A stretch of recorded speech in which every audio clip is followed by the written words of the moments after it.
challenge on that project, and can you tell us more about your collaboration with Weta Digital? My biggest collaboration with who?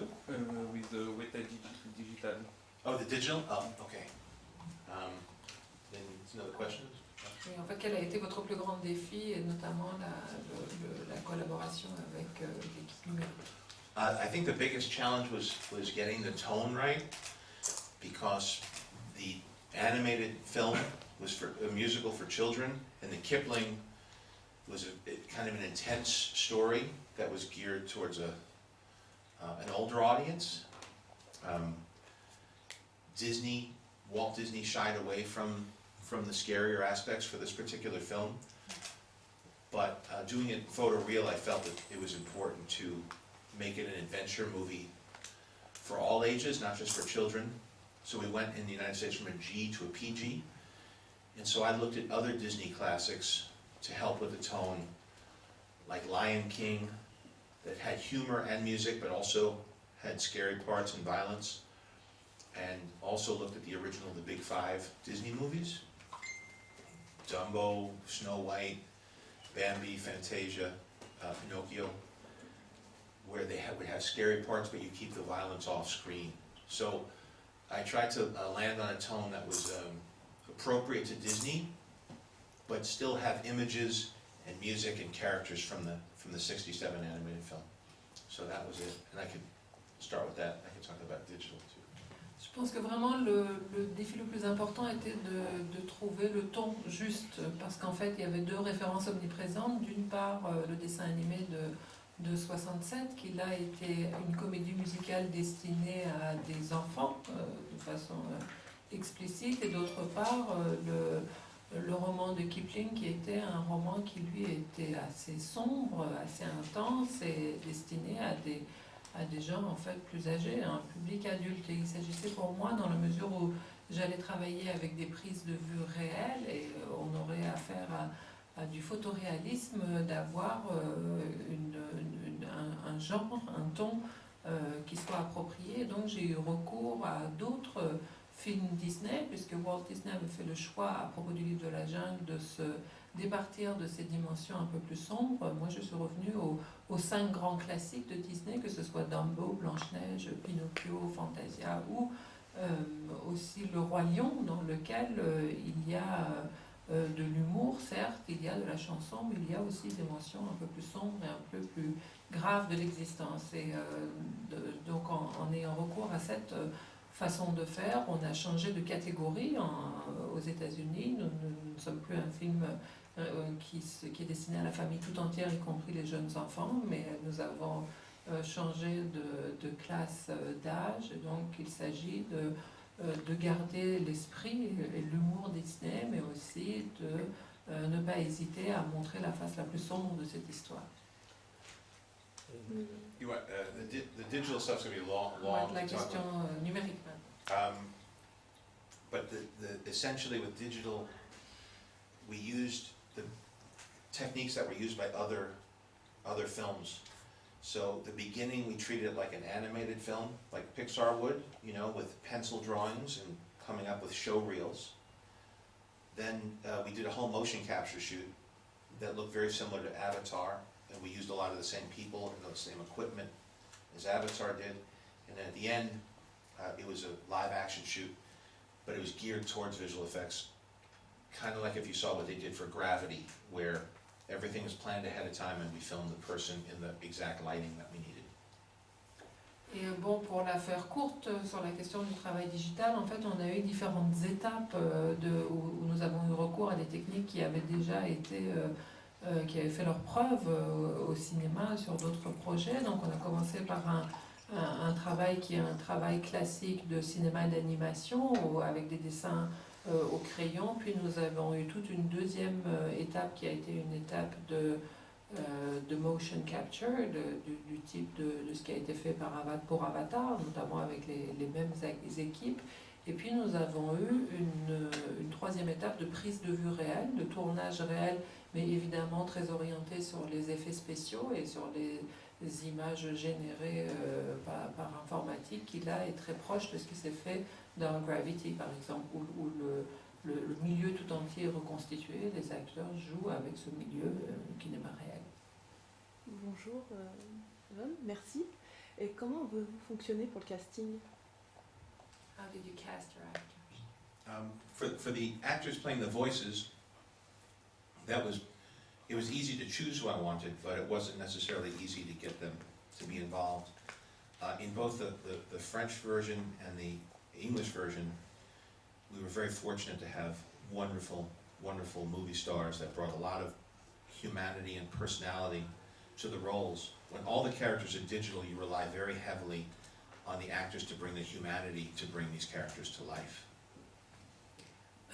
En fait, mes choix ont été faciles à faire en ce qui concerne les voix, aussi bien les voix anglaises, américaines que les voix françaises. Il était facile de choisir qui je voulais, mais il n'était pas du tout évident que ces personnes-là acceptent de participer à l'aventure. Il se trouve que nous avons eu la chance d'avoir de grands acteurs, aussi bien dans la version originale que dans la version française, qui ont prêté leur voix, mais aussi qui ont apporté de l'humanité et de la personnalité à ces personnages. Parce que quand tous vos personnages sont des personnages numériques, il n'y a que sur les voix que vous puissiez compter pour apporter de l'épaisseur humaine aux personnages.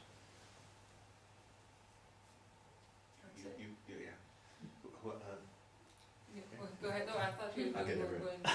Oh no, more answer? Yeah. Allez-y, monsieur. Jon, thank you for being here. What strikes me the most in your movies is that it seems to take off from, first of all, powerful visual idea. First, like Zathura or Iron Man, or here with the Jungle Book.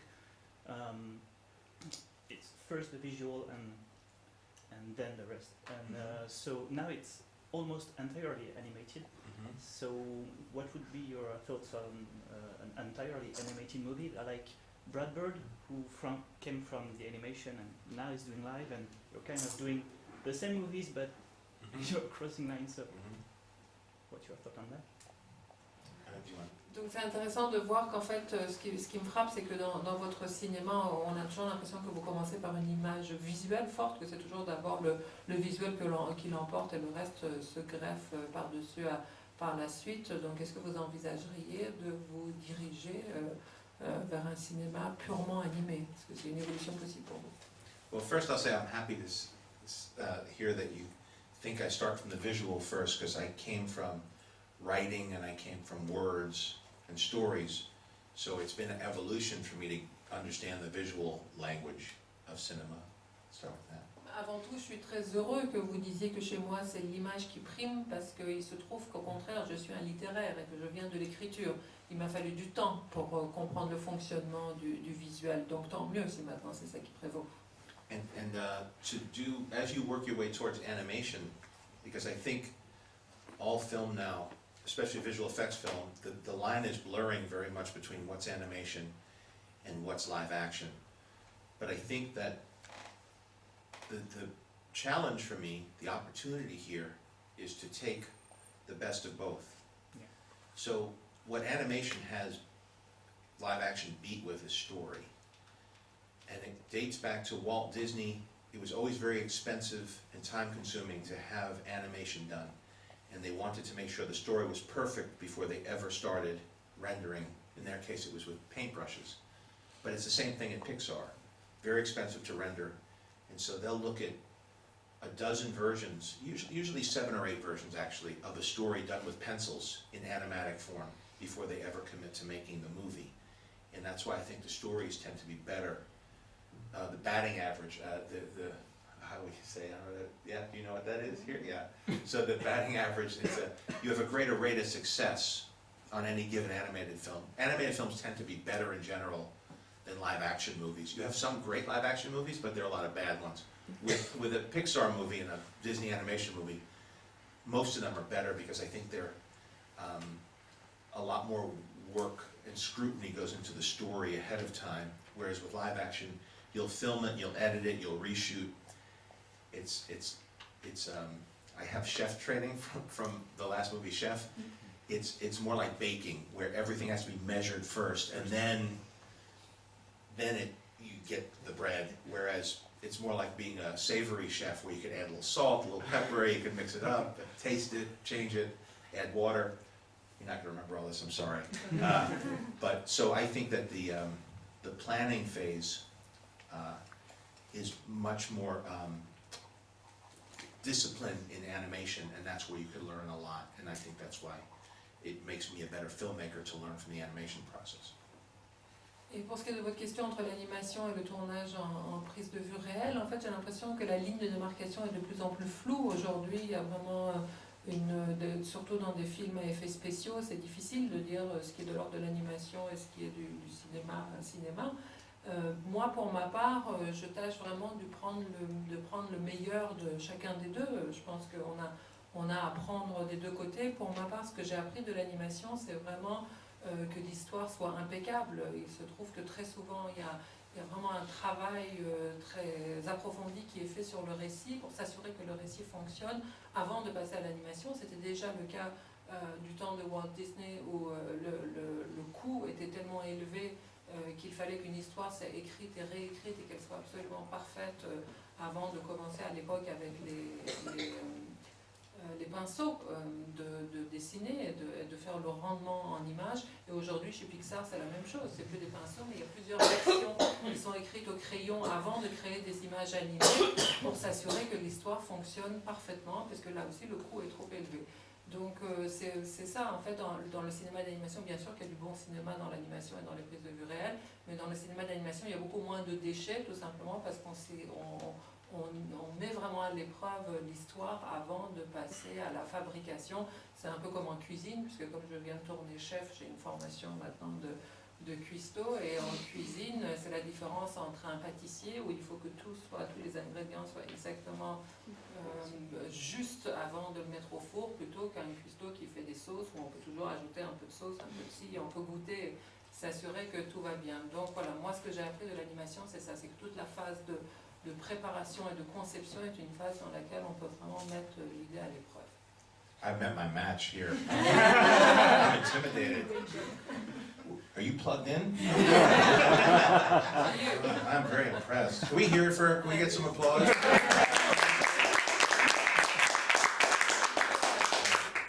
So yeah, hi. First of all, I'd love to have your recipe of your Cubano sandwiches. Okay. And the real question is, there is two things that's reminding me a lot of the Lion King, the GNU Yes. scenes and the death Yes. of Shere Khan. Was it on purpose? Yes. Les références au Roi Lion, bon, mis à part les recettes du sandwich cubain, les références au Roi Lion, est-ce que elles sont intentionnelles? So one is, first I'll say the recipe for the Cuban sandwich, and you can see it online. I've posted it. I'm recording. If you saw, you're recording, okay, good. The trick, and this is from Roy Choi, who's the chef who taught me.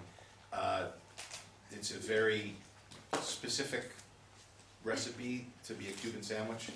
It's Cuban bread from a good Cuban baker, or you can get a good recipe yourself, but it's a bread that has some lard content to it to help with the pressing of it. You want to have really good pork shoulder that you marinate in mojo, and you slow cook, and you chill it and slice it. Ham, not the good ham you have here, American supermarket ham, that you grill, and then you need mustard, ketchup, Swiss cheese, butter the bread, and press it or weight it down so it gets flat. And online you can see there's recipes for it. Good luck. Let's see. La recette du restaurant du sandwich cubain, il est en ligne, mais pour le fun, on va vous le dire ici, il faut d'abord du bon pain cubain acheté chez un boulanger cubain. Bien sûr, vous pouvez le faire vous-même, mais c'est pas la même chose. Une fois que vous l'avez, il faut vous procurer de l'épaule de porc, l'épaule que vous coupez en tranches, que vous faites cuire à petit feu et que vous laissez refroidir et que vous coupez en tranches. Ensuite, dessus, c'est du jambon, pas du bon jambon français, mais du mauvais jambon américain que vous grillez et vous mettez dessus, de la moutarde, mustard, Yeah. du ketchup, No, ketchup. No, ketchup. No. I shouldn't have listened to that. C'est butter.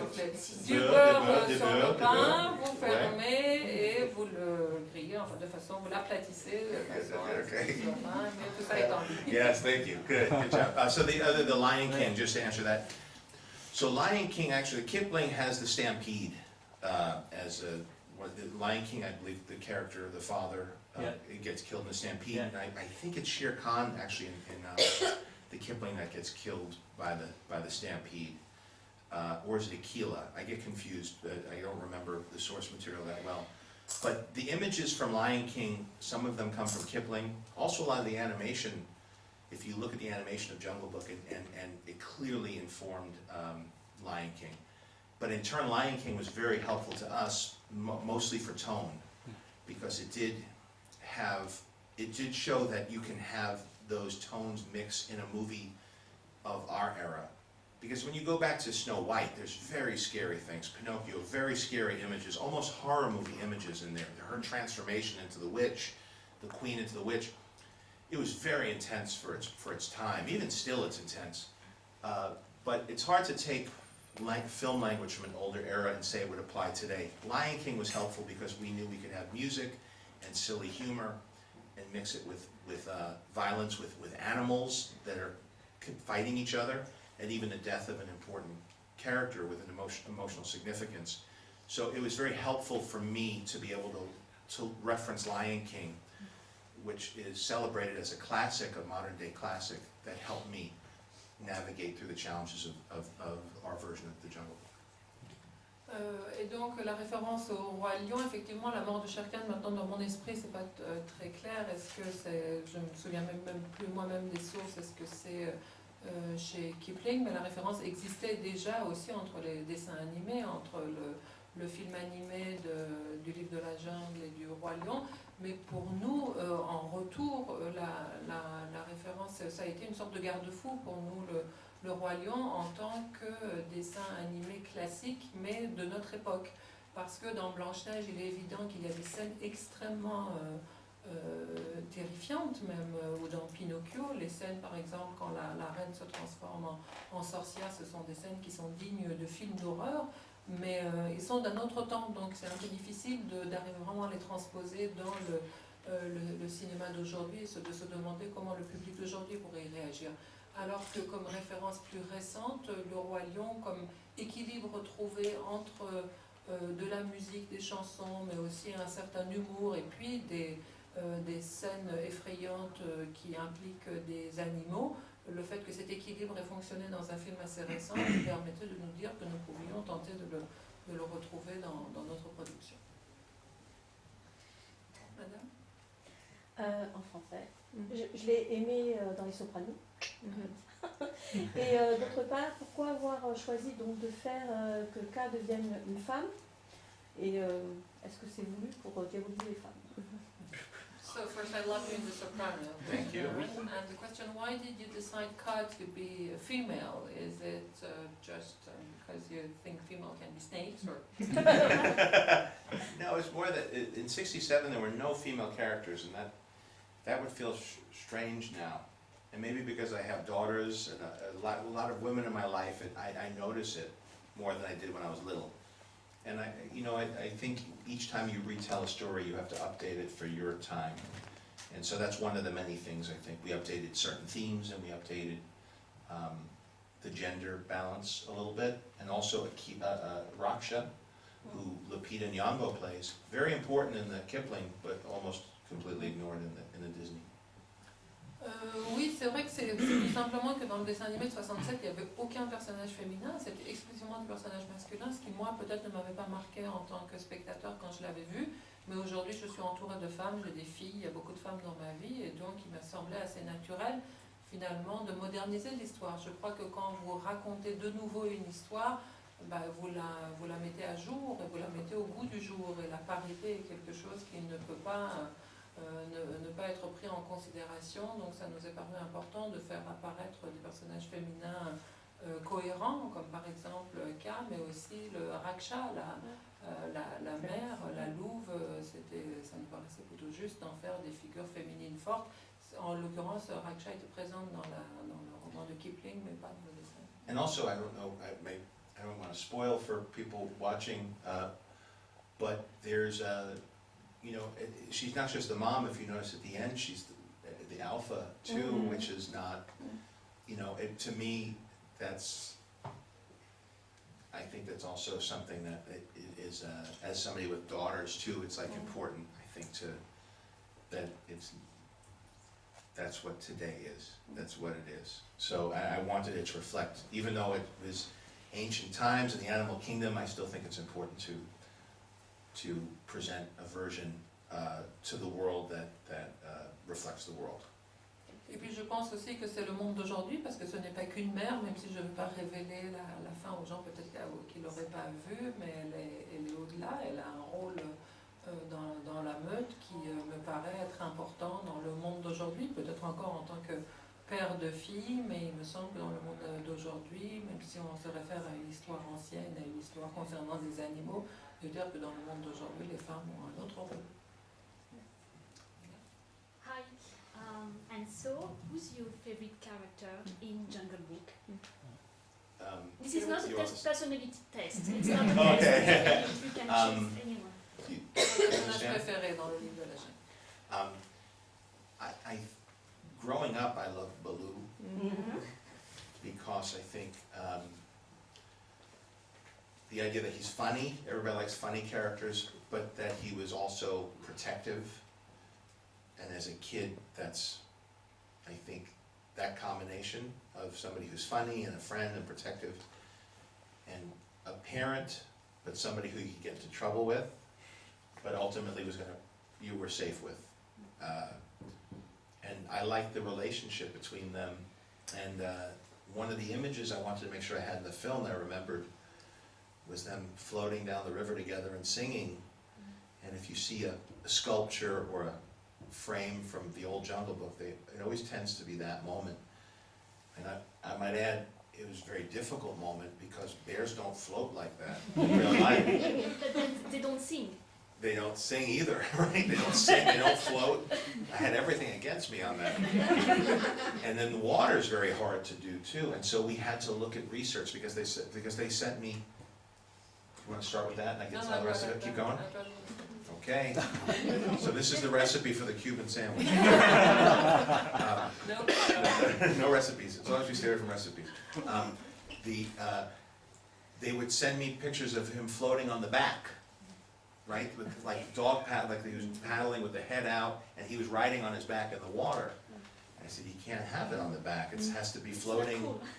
And so, but bears don't float that much, and so we were looking at polar bears. That's the reference we found of polar bears floating on their back. If you ever see them in the zoo or in the Arctic, they float. They're not very buoyant, their feet stick out a little bit, and we started that as the basis for our animation. And we saw how far we could push it, but that you'd still believe the physics of it.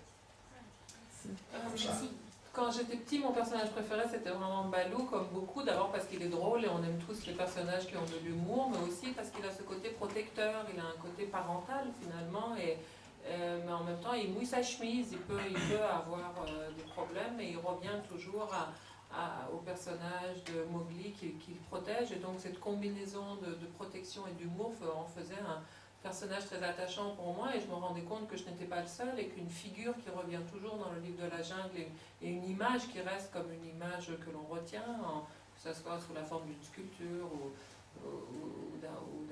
d'un plan ou d'un dessin, c'est toujours cette scène où ils flottent avec Mowgli et qu'ils chantent ensemble. Et je me disais, bon, cette scène-là, il ne faut pas qu'on la rate dans notre film. L'ennui, c'est qu'en image réelle, un ours ne flotte pas vraiment et que c'était très compliqué. Donc on a commencé à faire des recherches. Je leur ai demandé de m'envoyer des images d'ours dans l'eau. Déjà, l'eau, c'était très difficile à reconstituer, mais des ours dans l'eau, les seules images qu'on trouvait, c'était des ours qui étaient sur le ventre, et comme un chien, en fait, un peu, qui gardait la tête en dehors de l'eau, et ça ne marchait pas. Ça ne pouvait pas du tout être cette image-là. Et finalement, la seule référence réelle qu'on a pu trouver est celle des ours polaires, les ours blancs que vous avez dû voir dans les eaux, qui font la planche, en quelque sorte, les pieds vaguement immergés. Donc on a eu recours à cette réalité-là pour reconstituer la scène qui finalement a pu être conservée telle quelle. Monsieur ? Oui, alors moi j'ai Disney fait pas mal de remakes de ses grands classiques. Actuellement, on a eu Cendrillon l'an passé, Le Livre de la Jungle, La Belle et la Bête à venir. Là, Le Livre de la Jungle, c'est à la fois un hommage au classique de 67 parce que on devine des petites choses du classique, notamment les chansons, mais également quelque chose de tout nouveau, beaucoup plus noir, avec une vraie histoire et une vraie intrigue. Parce que le film de 67 était quand même très léger. Est-ce que c'est quelque chose... Enfin, comment vous avez travaillé ça avec Disney? Est-ce que c'est Disney qui vous a demandé, qui souhaitait faire quelque chose de nouveau, enfin de cette relecture, ou c'était plus votre choix à vous? So there are many remakes by Disney these days. Cinderella has been done, Beauty and the Beast will be done, and the specificity of your way of approaching the Jungle Book is the fact that, as you said, it's much darker, but the storytelling is much more complex, and at the same time it's a kind of a tribute to the anime, as there are the songs are kept and there are some specific allusions. But how did you come up with your approach of it? Did Disney come to you saying exactly what they meant through this weekend? No, they were your own choice. Disney was ready to depart. When I saw what they were first working on, before I was hired, it was very far from the animated version. I think that they didn't understand how important the animated version was to our generation. And so I was actually pushing them more towards the humor and the music and the plot. And they felt, I think they were looking at the same source material of the Kipling and going a different way than Walt Disney went. And to me, it was the Disney version was a strength and a source of inspiration for me. But I also understood that we had to make a movie that wasn't just a children's movie. If you make a movie of this size, it has to be for all audiences. And so the excitement has to be there, but I felt that there was a way that you can have both. And so what you're seeing is my taste of what I love about the old one included. But it wasn't until I showed audiences, honestly, to the last few weeks that I'm realizing that people are accepting of it. Because I could have just as easily I would have believed you if you told me that people didn't have my same tastes. And as a filmmaker, that's the scary part, because you can only satisfy yourself and the small group of people around you. And you show it to audiences, but this film isn't complete until the very end. So you really aren't showing the final film until it's done. And so that was part of what kept me up at night. But now it seems that people are accepting of the tone of it and my version of it. And so it's a big relief and a sense of satisfaction, because this movie belongs to the fans. The original belongs to the fans more than it belongs to Disney. We grew up with it, it's ours. And so if people felt that that was betrayed, it would have been very, very hard for me. I would have felt disappointed that I let people down. Assez étrangement, Disney, avant de m'engager, de m'embarquer sur le projet, avait l'intention de faire une version du Livre de la Jungle qui était encore plus éloignée du dessin animé de Walt Disney, qui était plus proche de Kipling, qui replongeait dans la source, dans le texte source, mais qui finalement se départait vraiment du parti pris du dessin animé pour enfants. Et je pense que quand ils m'ont associé au projet, ils n'avaient pas idée de l'importance qu'avait pour moi et pour ma génération le dessin animé de 67. Et bizarrement, je me suis trouvée dans la position de celui qui disait « Si restons fidèles au dessin animé, gardons l'humour, gardons le ton, gardons les chansons », parce que ça représente quelque chose de très fort, de presque sacré pour notre génération, et on ne peut pas s'en défaire comme ça. Je pense que ce qui a été mon approche personnelle, ça a été effectivement de développer davantage l'intrigue, mais aussi de considérer que ça ne pouvait pas être seulement un film pour enfants. Si on faisait un film à cette échelle-là, il fallait qu'il s'adresse à tous les publics et qu'on y adhère, quelle que soit la génération à laquelle on appartient, et toutes ces générations ayant à l'esprit le dessin animé. Donc la question du lien avec le dessin animé était vraiment très importante pour moi, et j'avais l'impression de l'avoir réussi, d'avoir réussi à maintenir l'équilibre, mais le problème de ces films-là, plus que n'importe quel autre, c'est que tant qu'ils ne sont pas complètement finis, vous ne le voyez pas, donc vous ne pouvez pas le montrer. Donc vous avez le grand risque pour n'importe quel réalisateur, c'est de se faire plaisir à soi, de faire plaisir à son entourage, mais qu'après le public ne se reconnaisse pas dans le travail que vous avez fait. Et parce que je considérais que le dessin animé n'appartenait plus à Disney, mais qu'il appartenait au monde entier, à tous ses spectateurs, à tous ses fans, j'aurais été vraiment ravagée si le public trouvait que j'ai trahi la mémoire du dessin animé. Donc ça m'a valu quelques nuits blanches tant que le film n'était pas encore vu ou n'était pas sorti dans les salles. Mais maintenant que je commence à le voir, à le montrer et à avoir le retour des spectateurs, je suis très rassurée de voir que mon attachement au dessin animé est perçu aussi par le public.